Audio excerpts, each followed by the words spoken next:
directed to projects and programs that generate wealth, such as economic empowerment, development of our municipalities, agro-processing, livestock and fisheries productivity, industrial park, market development, among others. Second, direct adequate resource towards the social sectors of the county economy, such as education, health, water, and sports.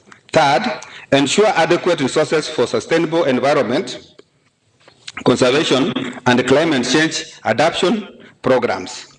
Fourth, mobilize enough resources towards enablers like road, infrastructure, and ICT. And fifth, commit sufficient resources towards strengthening devolution and governance.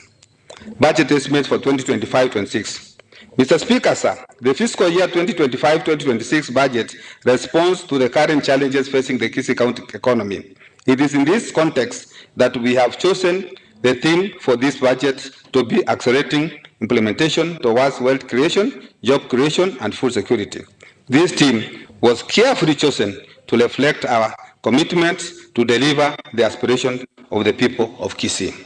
Mr. Speaker, sir, the 2025-26 overall expenditure is 18.6 billion Kenya shillings. This comprises of 9.7 billion equitable share from the national government, 425 million Kenya shillings for conditional allocation from loans and grants from development partners respectively, 410 Kenya shillings million for conditional allocation from the national government, 4.9 billion for unspent balances for the financial year 2024-2025, and 2.6 billion for own sales revenue. Priority pillars for the 2025-26 budget. Mr. Speaker, sir, let me now turn to the highlights of the government spending priorities in the coming financial year. In light of the revenue challenges and the significant expenditure demands, spending in the financial year 2025-2026 will focus on the county priorities on 5 core areas with the highest impact on the economy. Health, wealth creation.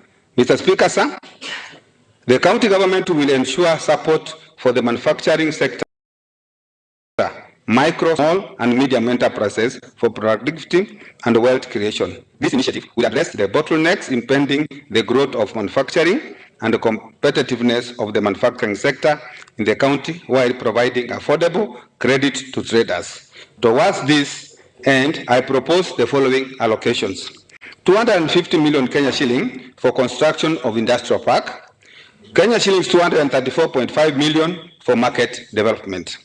Mr. Speaker, sir, the county government will pursue economic empowerment programs geared towards wealth creation, job creation, and food security. This will primarily be realized through emphasis on value addition in agriculture production. The county is predominantly dependent on agriculture, with over 85% of the population relying directly or indirectly on agriculture as a source of livelihood. Mr. Speaker, sir, in this budget, efforts will be intensified and diversified on livestock production, activities to meet the overall target of food security in our county. Livestock and economic diseases and zoonotic diseases will be controlled through intensified vaccination and surveillance operations. Towards this end, I propose the following allocations in agriculture, livestock and fisheries and cooperative development. 236.5 million National Agricultural Value Chain Development Project at NAFCDB.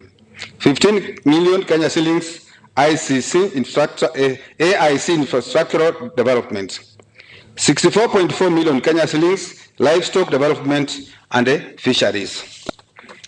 Social development. Mr. Speaker, sir, the budget has made provision to support and facilitate social development through the social sectors of the economy.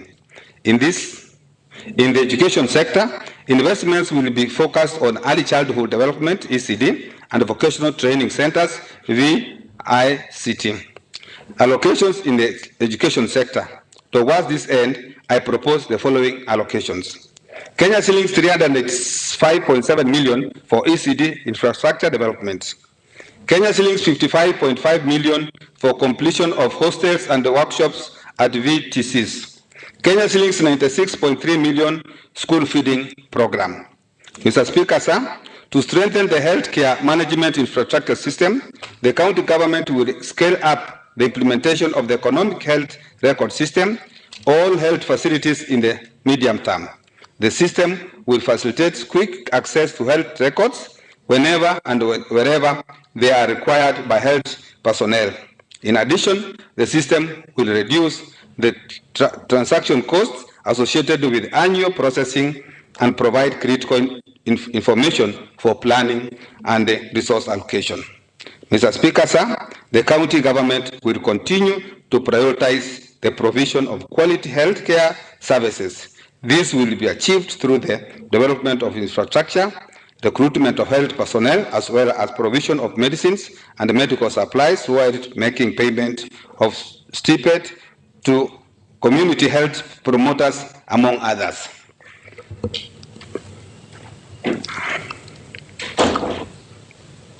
Mr. Speaker, sir, the county government will continue, among others. Mr. Speaker. So Kenya shillings one. Let me repeat, Mr. Speaker, sir. The county government will continue to prioritize the provision of quality health care services. This will be achieved through the development of infrastructure, recruitment of health personnel, as well as provision of medicines and medical supplies, while making payments of stipend to community health promoters, among others. 882 million for infrastructure development, 365 million for purchase of medical equipment, 258 million for purchase of medical drugs, 265 million for contracted community health promoters, CHPs, and Kenya shillings 37.2 million for the NIDA programs. Mr. Speaker, sir, to achieve our social development agenda, we will be striving to provide equitable access to safe and affordable drinking water for the county residents, improving of water quality by constructing water schemes, protecting our water springs and drilling of water boreholes, protecting environment and rural electrification programs. Mr. Speaker, sir, following the public participation exercise conducted from 23rd to 25th April in respect to these budget estimates, I wish to respond to the wishes of the people through allocation in the water sector as follows.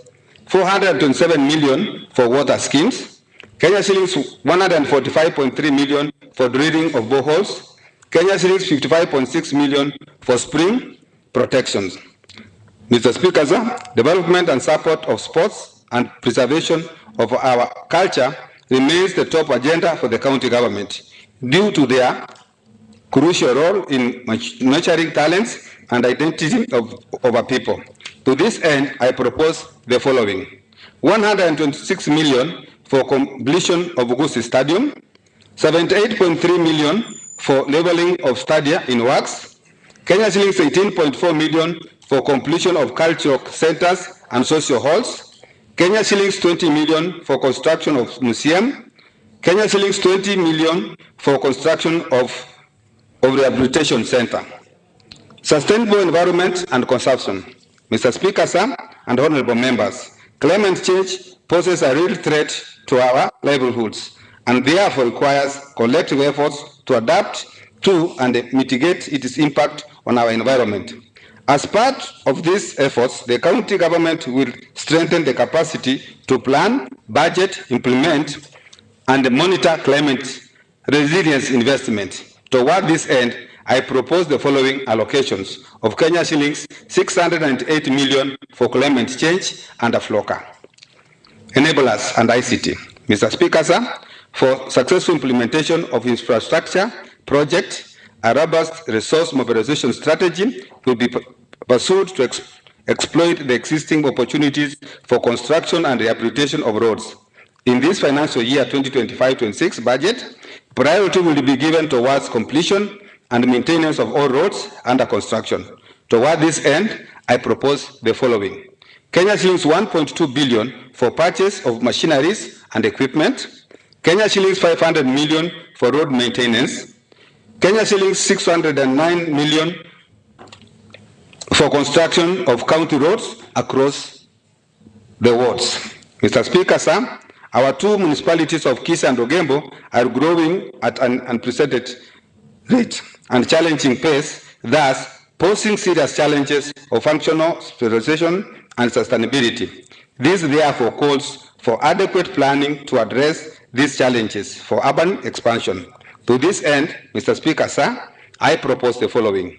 Kenya shillings 401 million for development of Kisii municipality, Kenya shillings 59 million for development of Ogembo municipality, Kenya shillings 75 million for Kenya Urban Support Program institutional grant, Kenya shillings 181 million for Kenya Urban Support Program Urban Development Grant, Kenya shillings 141 million for street lighting, Kenya shillings for 21.7 million for construction of urban roads in urban centers, Kenya shillings 20 million for finalizing of the county spatial plan, Kenya shillings 6.5 million for finalizing and of the evaluation role.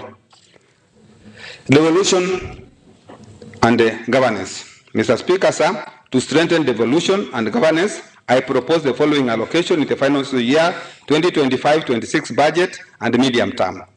Kenya shillings 158 million for completion of the county headquarters, Kenya shillings 35 million for completion of ward offices, Kenya shillings 75 million for Kenya Devolution Support Program, KDSP, Kenya shillings 32 million for completion of governor's residence, Kenya shillings 8 million for completion of speaker's residence.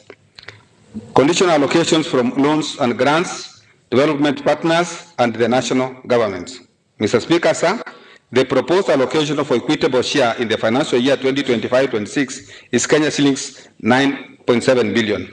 In addition, the county will receive conditional allocations amounting to Kenya shillings 425 million from development partners as loans and grants, while the Kenya shillings 410.7 million will be received from the national government respectively. Mr. Speaker, sir, I propose to allocate these conditional allocations in the financial year 2025-26 as follows. Establishment of industrial park, 255 million Kenya shillings. The NIDA Healthcare for Development System Program, 37.2 Kenya shilling million. National Agricultural Value Chain Development Project, NAFSDP, Kenya shillings 236.2 million. Aquaculture Business Development Program, Kenya shillings 21.4 million. Community Health Promoters, CHPs, Kenya shillings 265 million. Kenya Urban Support Program, Institutional Grant, Kenya shillings 47 million. Kenya Urban Development Grant, Kenya shillings 181 million. Kenya Devolution Support Program, KDSP2, Kenya shillings 37.5 million. Financing Local Climate Change Action, FLOCA, Kenya shillings 698 million.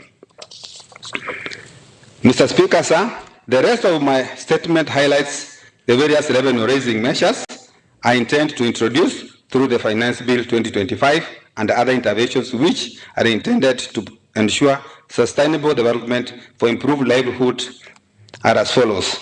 Automation of revenue collection system to enable realization of the set targets, continuous upgrade and maintenance of the system and operations, comprehensive mapping of all revenue streams in each sector in the county so as to determine the potential of each stream upon which targets would be set, taking inventory of all businesses, updating the debtors register to reflect the accurate status, review of the run rates, completion of the evaluation role of properties in the county, strengthening of internal revenue administration, internal control system, and procedure for revenue collection, accounting, and reporting, soliciting funds for key projects and programs outlined in the budget, use of USSD code, deliberate, intensive, and well-coordinated staff development program for improved skills, enhance arrears collection program, and compliance to level reviews with focus on enforcement risk framework. In my conclusion, Mr. Speaker, sir, the journey to a better Kisii County is a collective one. It requires active participation of all citizens. Together, we can overcome the challenges we face today. Together, we can build the Kisii County we want. Together, we shall benefit from our wealth and prosperity. And together we will march towards the vision of becoming of a prosperous county with a high quality of life for its people. Mr. Speaker, sir, allow me to end by thanking His Excellency Paul Simbarati for the trust he bestows upon me to manage the county's purse. I am indebted to the team at the Department of Finance, Economic Planning and ICT Services, whose invaluable contribution towards the achievement of my mandate is immense. I want to sincerely thank all directors in the Finance, Economic Department and ICT Department, together with all staff led by their respective chief officers, for working tirelessly in managing the fiscal and economic affairs of the county. Mr. Speaker, sir, as people's representatives, we must always strive to foster unity of purpose in advancing our county's agenda and the well-being of the people we serve.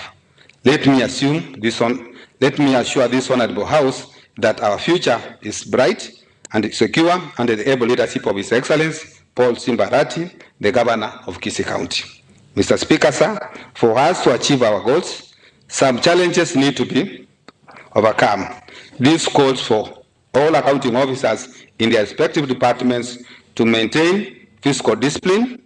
Furthermore, there is need to sacrifice and raise more own source revenue to finance our development, while we only seek assistance from development partners for projects that will enhance growth.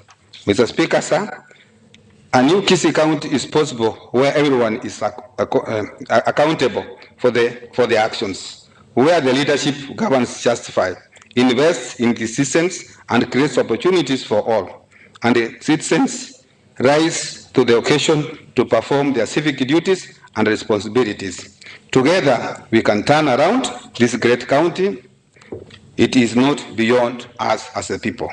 Mr. Speaker, sir, the wide-ranging structural and sectoral reforms proposed in this budget, which are consistent with county government priorities as articulated in the County Integrated Development Plan, will lay the foundation for implementation towards wealth creation, job creation, and food security. Mr. Speaker, sir, to achieve the deliverables of the county government priorities, in this imperative that county government departments implement only policies, programs, and projects that have been agreed in this budget. The county treasury will only consider expenditures within this budget to avoid overruns, accumulation of pending bills, and wage bill pressures.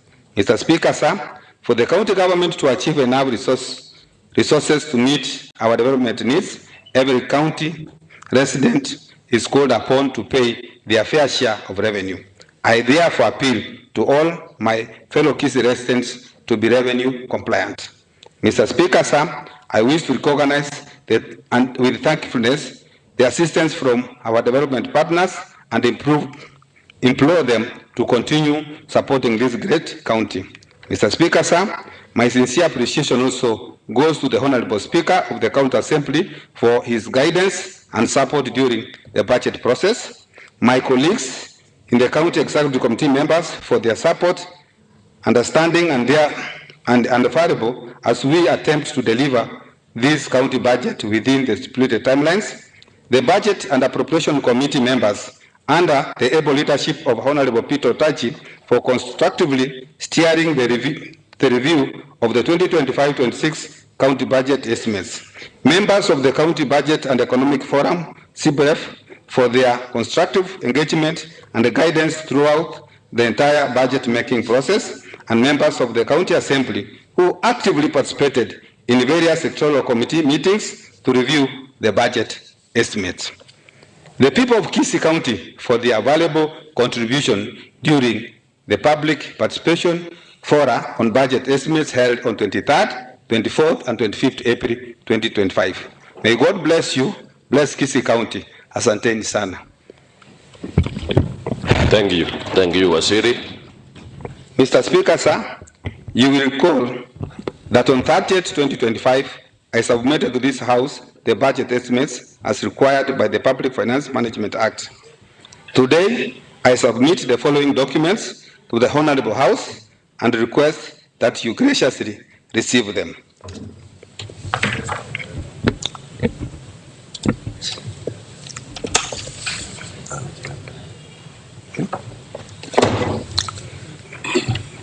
Budget estimates for the financial year 2025-2026. The finance bill on the measures how we are going to raise our revenue. Budget highlights the Mwananchi Guide for the 2025-2026 budget. Thank you, Honorable Speaker. I hereby table the documents. Thank you. Thank you, Wasili. The document laid before us, they are public documents available for scrutiny by honorable members and the public. Honorable members, let me appreciate the presence of the following guests in the gallery. 6 members for other departments present. Thank you very much. County Control Budget in charge of Kisii County. Thank you very much. Chief officers present, Director of Budget, members of the media, and the general public. Thank you very much. Honourable members, the House stands adjourned until Tuesday, 5th August 2025 at 9 a.m.